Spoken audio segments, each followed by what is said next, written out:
Swayam Prabha. Digital India. Educated India.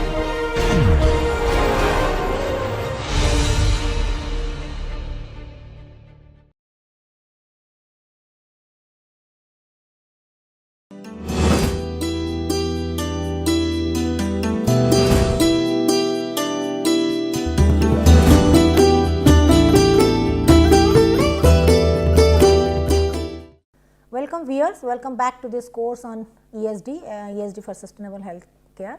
So, continue with that healthcare facilities and sustainable health. Now, we will proceed for further things, like this is the healthcare infrastructure model in India as we are focusing primarily on enhancing the health services in India primarily. Keeping in mind the global health status also. So, the healthcare infrastructure in India, how it appears, that is the main domain is that public health sector is there, even private health sector is there, and indigenous system, that is our traditional medicines like the Ayurveda, then Unani medicine, then Siddha and homeopathy, all these are, it comes under our indigenous system of medicine. Then some voluntary health organizations, social agencies, then NGOs and social entrepreneurs also they work in this. So, primarily the responsibility lies in the public healthcare system, that is with all kinds of this specialized hospital healthcare centers.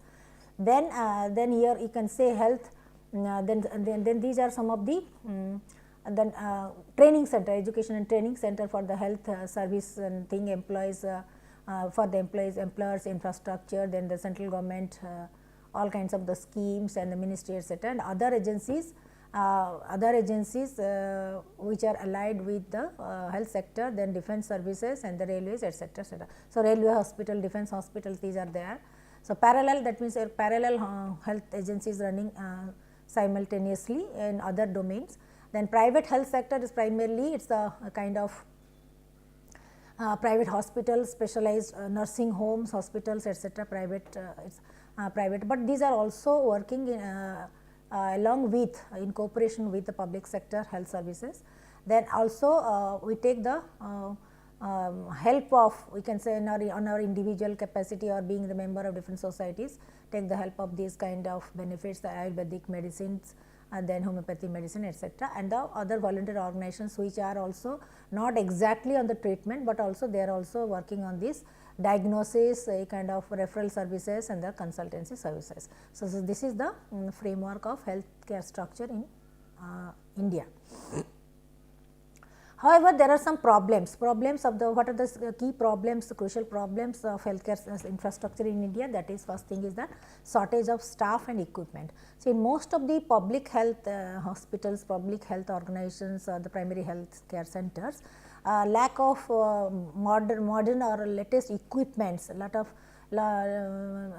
updated equipments, lack of updated equipments and infrastructure. So, that is one of the crucial issues, and moreover shortage of staff, such as shortage of trained staff who can actually operate, who can handle and who can actually counsel and direct the people, or even provide the support system, support services to the existing physical practitioners. So, the shortage of staff, especially the nursing staff, especially the caretakers, especially the supporting staff, and shortage of updated or the latest equipments, especially in the rural and remote areas. That is one of the problem that we are facing in India. Then healthcare infrastructure is heavily skewed in favor of urban areas, because in urban areas, most of the urban cities and cosmopolitan cities, we are having the very good hospitals from the from Apollo, from Amri, from even nowadays all AIMS are there in every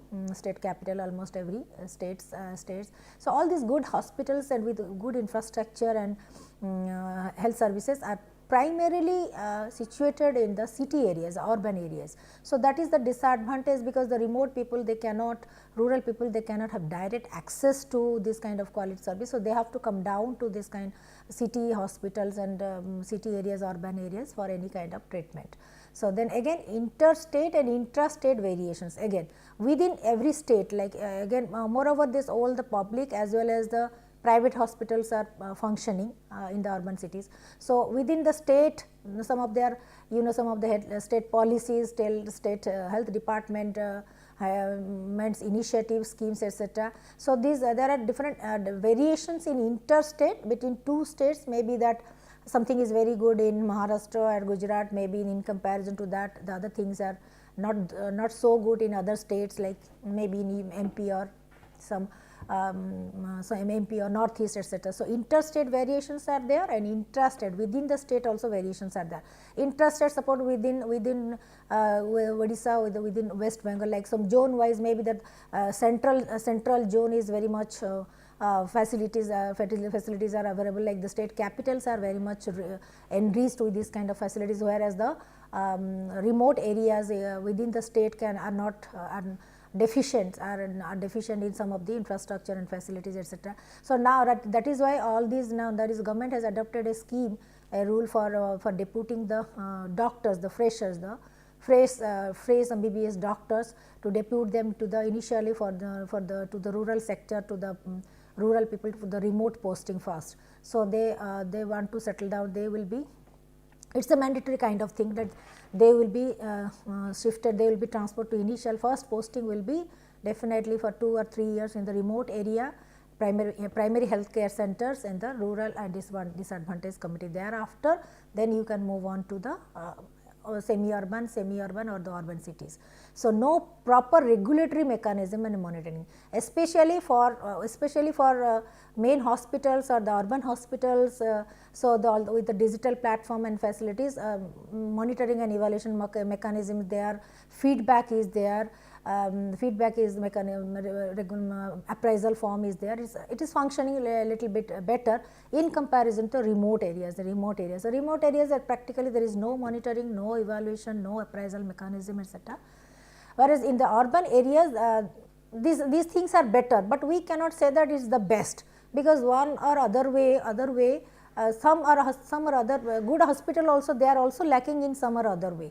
So, it has to be harmonious and consensus development, like that means thing is that you cannot be very much complacent in the sense that yes, our hospital is the best hospital, we are having the best service. You cannot be, any hospital authorities, they should not be very much complacent that we are the best, they cannot take the pride of, because always we should be in a form of continuous learning. So, even though we are better, even though we are providing the best service, how can we be much better than this? How can we be the best? So, gradually, that means we have to be passionate about better service, better quality, getting the data feedback, and being transparent, and even the not only the quantitative data, that is this much of operation, these things, etc., but the qualitative feedback to enhance the service, better service infrastructure. Even though the hospitals, if they are having, in spite of having the better infrastructure, OT, doctors, so and so,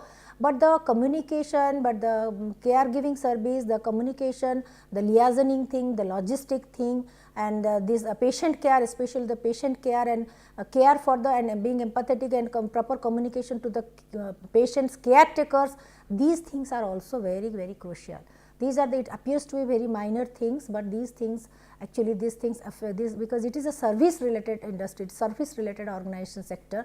Hence, these kind of qualitative relationship, human relationship, empathetic relationship also matters a lot in enhancing the value, or the significance of your health services.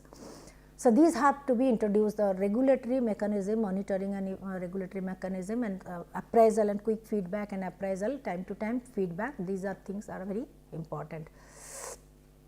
So, a research study done by the Garg et al. 2020 said that the public healthcare system is grossly inadequate to take care of the health needs of the citizens in the post pandemic. So, during the pandemic also, all of us, we have experienced that how chaotic the situation was with the lockdown, with the police staff, and the medical staff being overburdened with the workloads, and with limited unless and until the vaccine has come up, and with the emergency of so many outbreak of so many COVID cases, etc. Then an installation of the COVID hospitals, and proper training to the doctors and nurses regarding the COVID treatment, COVID patient treatment, all these it creates a complete chaos not only in India but across the globe. So here so these are we can say these are the health related health system building blocks. So WHO has identified these 6 health system building blocks that from the study that the lessons are learnt, and during this pandemic, what actually pandemic has taught us regarding these lessons. So first thing is that the governance and leadership should be very meticulous in the definitely at this point of time, this centralized governance and leadership qualities is very important.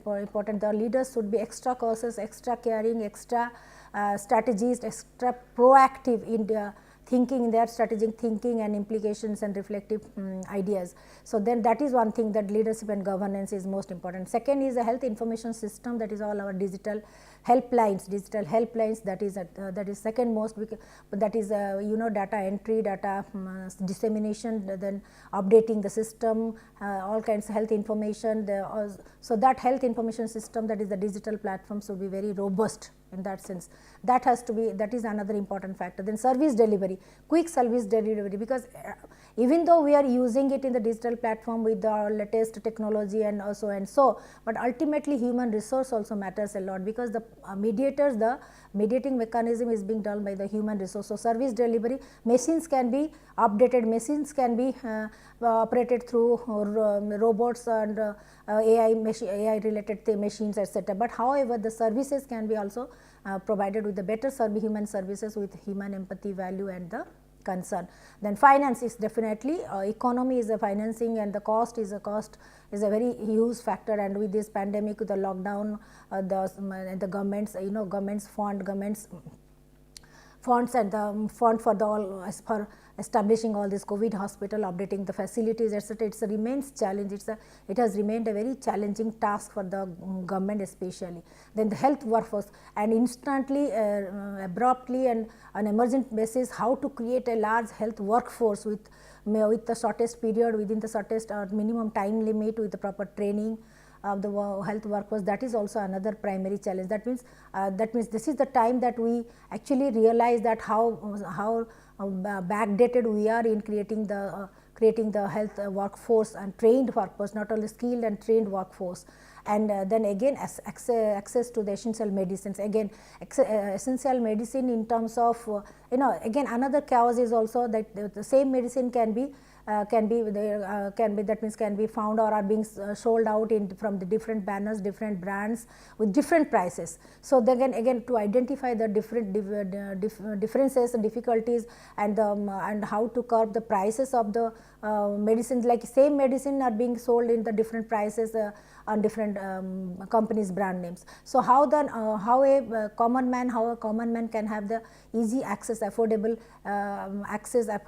can afford to this kind of expensive medicine from the market. So that is educating the common man, the people, regarding the medicines, updating them regarding the affordable or the less expensive medicine for the same treatment. These kind of things are also very important, because it is not for the medical business, enhancing the business of medical enterprises, but also capacity building, enhancing the capacity or capacity building for the people, common man, to acquire some minimum knowledge about the medicines for different illnesses, different sickness, and the compositions, how the same thing can be recovered, can be procured from other sources. This kind of medicine related information, sharing this information, this is also another challenging task, because here the affordability, the cost of the medicines cost also can increase to it can also be a burden to the common man at the rural people. So these are some of the challenges that we are facing.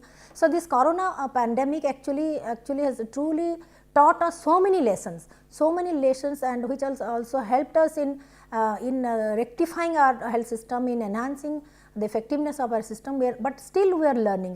We are not completely, that means achieved everything, but we are still learning, and we should be better prepared for the future such kind of disaster disaster health service or health factor. So, we should be better prepared for the future. So, we should not be very happy or complacent that yes, we are updated now, we are having the vaccine here. We should not be complacent, we should not sit idle, but rather keep on working on the not only that not only on the services and infrastructure information system, but also the medicine cost, vaccines, and how we can indigenously, how the indigenous medicines can come up with the lowest price, so that our common man, rural people, poor people can afford to purchase it and buy it. So, these are some of the key issues. Another study that also highlighted the disparities in the rural and urban India, the health services, and how to strengthen the primary health center. This has become a primary issue, primary area of focus for our thing, and increase expenditure on health, especially in the rural sector, in the public sector, public health sector, and with the combination of the physical and the human infrastructure. Physical infrastructure is required, as well as the trained health staff, trained workforce, trained health workforce is also very important. So, we should also give focus to these kind of issues if we want to make our healthcare system more sustainable for the future. So, training and skill upgradation of the local health with the primary health centers to the care workers, for opening the medical colleges in the rural areas, proper regulation, monitoring, evaluation, feedback, counseling, proper counseling also.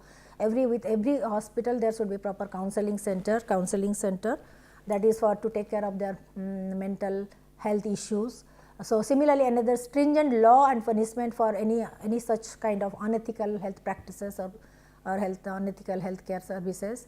Then use of technology and the telemedicines, mobile hospitals, especially in the rural areas, hilly areas, tribal areas, and with the minimum for minimizing the cost, and active involvement of the community health program, healthcare programs, and how to collaborate with other health agencies, like some agencies, NGOs, which are exclusively working on the social sectors, health service sector, skill development sector, training sector, like giving training to the nurses and the ANMs, nurses and other supporting staff. So, building the skilled workforce, trained workforce in health sector in collaboration with other NGOs or nursing centers, training centers, skill development centers.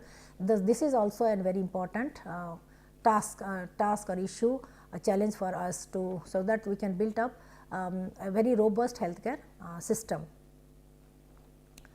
So, participation in the Global Health Security Alliance, then National Health Security Action Plan, Ayushman Bharat scheme, and the technology through telemedicine, mobile health, digital health platforms, different health apps like you can say health apps during the pandemic, that then open data sharing policies, training, supervision, and facilitation of the healthcare delivery system. Then healthcare, then manpower trained epidemiology, the different kind of workforce, they should be trained in different kind of epidemics. So, manpower trained in the different epidemiology also should be given special emphasis. Then readiness to respond, quickness, promptness to respond to this kind of pandemics and the critical health issues, that is also very, very important. So, we have to, that means so many, health is a it's a society, it's an enterprise. So, it has n number of issues, n number of branches. So, we have to be very meticulous and very careful, very empathetic, very sincere and very passionate about all and every major as well as the minor issues. So, if you want to maintain, or if you want to make our health system more sustainable for the future generation. So, we can say that here sustainability of healthcare system depends on 7 factors that we have already discussed, but to have an overview, that internal factors, we have already the internal factors, that efficiency and effectiveness of health and care provisions, availability of the well trained healthcare workers, nurses, staffs, etc., cost effectiveness, that is the internal factor. External factors is the health and resilience of the population, the community people, the workforce, etc., how resilient they are, the population. and the contribution of the caregivers and the informal networks of the care. Again, there are also the media agencies, the reporting agencies, the information sharing agencies, those who are there for the publicity, for the advocacy, for the counseling. So, their service is also is very important in case of informal network and caregiving and giving the right information, educating the people. So, these are the things, and integration policy and the practices with the other sectors like public private partnership with NGOs and other local communities and primary health care centers. So, that is also, these external factors are very important, and overall as we have already discussed, that both the public and politically acceptability and support is very important. If we are going to start an health enterprise in any city or any country, any rural area, etc., it should be supported, wholeheartedly supported by the common man, the public, as well as the political people, by the government. So, both public and political parties of the government full support is very much important for the overall efficiency and effectiveness of the hospitals, all the hospitals or the healthcare facilities and systems. So, because the healthcare service is a very valuable service, so the inherent value that lies in the healthcare, that we can find out is, that we can find out with this kind of formula, this kind of calculation, like the outcomes for the patients and the populations divided by the environmental plus social for the financial impact. That is the triple bottom line, the issues, that environmental impact, social impact and the financial cost effectiveness impact. So, that is this kind of thing with the equation with outcome of the patients and populations. So, it can show us how value oriented, valuable this healthcare facility service is there in any particular kind of location or the state or the country. So, here value is related to, as we can say, how well a healthcare system meets its objectives. Not only that the healthcare subsystem meets its objective, but it also looks into the affordability rate, its waste management, its impact on the social development and economic and the finance, even for the economic growth and finance of the community of the that means to maintain a balance in your prosperity or the economic domain, economic growth of the enterprise, as well as the affordability rate of the public. So, that is all these health policies are there, that the Modi care policy, healthcare policies are there, that is to, so that with the health card and the minimum expenses, how the poor and rural people, they can get access to the good quality of health services. And so, it can be defined as the outcome of the process relative to the cost, how effective it is, outcome of the whole process in comparison to its cost and effectiveness, and how ecologically, environmentally sustainable it is in terms of protecting the ecosystem and minimum carbon footprint and minimizing the waste and proper waste management. And again, the cost that includes the environmental social impacts. So, that should not exceed also. So, the outcome also it refers to both the individual patients as well, individual patient satisfaction, that means follow-up feedback is also very good. At the same time, overall outcome, that is total communities of the population's outcomes would also be very good and satisfactory. So, the sustainable value in the healthcare, so here can be expressed with this given thing. So, this is the sustainable value of healthcare, that is outcome of the patients and population divided by all the triple bottom line impacts, that is social, ecological and the economical impacts. So, here we can talk about a kind of health grid. So, what is this health grid? So, this health grid is, can say, it is a kind of system, it is a kind of system design system, where it is comprised of the data, comprising of the data of the medical interest and medical related information, and made easily available to different actors in the healthcare system. The database, we can say, creating a database for all kinds of stakeholders, and the information regarding the physicians, doctors, healthcare facilities, available centers and the patients and the citizens, for all kinds of database and information. That is the how to build up, how to set up a health grid or the system on the consisting of all kinds of the primary data, primary information. So, similarly, health grid also focuses equally on sharing the data. It is not for the only possessing for the central government or the public sector domains, but it is for how to share the data. Data in association with other agencies, but of course, by following some privacy, some ethics and some kind of thing, from you can say from security also, security things. So, and distributed health analysis across the biomedical spectrum. So, from also from time to time the analytics should also be done to analyze different kinds of distributed health analysis across the different biomedical spectrum in different public health domains, to the patient care, to the that means organizing the data to the cellular and the genomic information, and all kinds of new emerging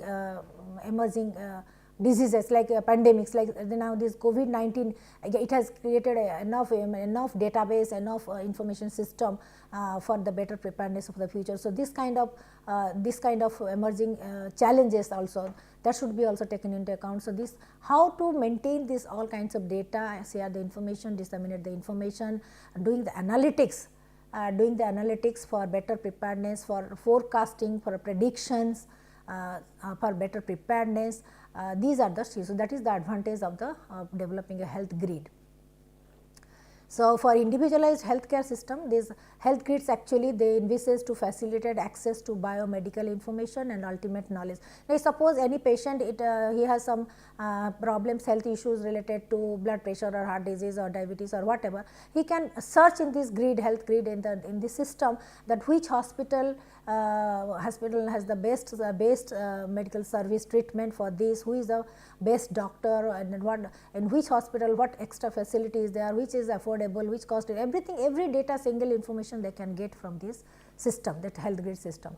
So, all kind of biomedical information on demand can also be served. So, all kind of like the Google search, like all kinds of biomedical information can be provided on demand basis also. So, and research and continuous research and development activities also continues to strengthen this field of health grid.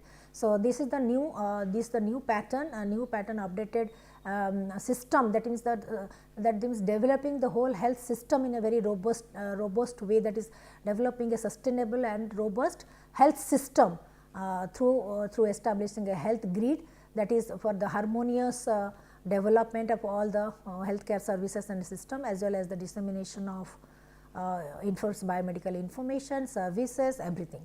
So, these are some of the links that you can go through for the better sustainable healthcare and health related services. So, now I am concluding it here. So, in the next class we can continue with other topics. Thank you very much.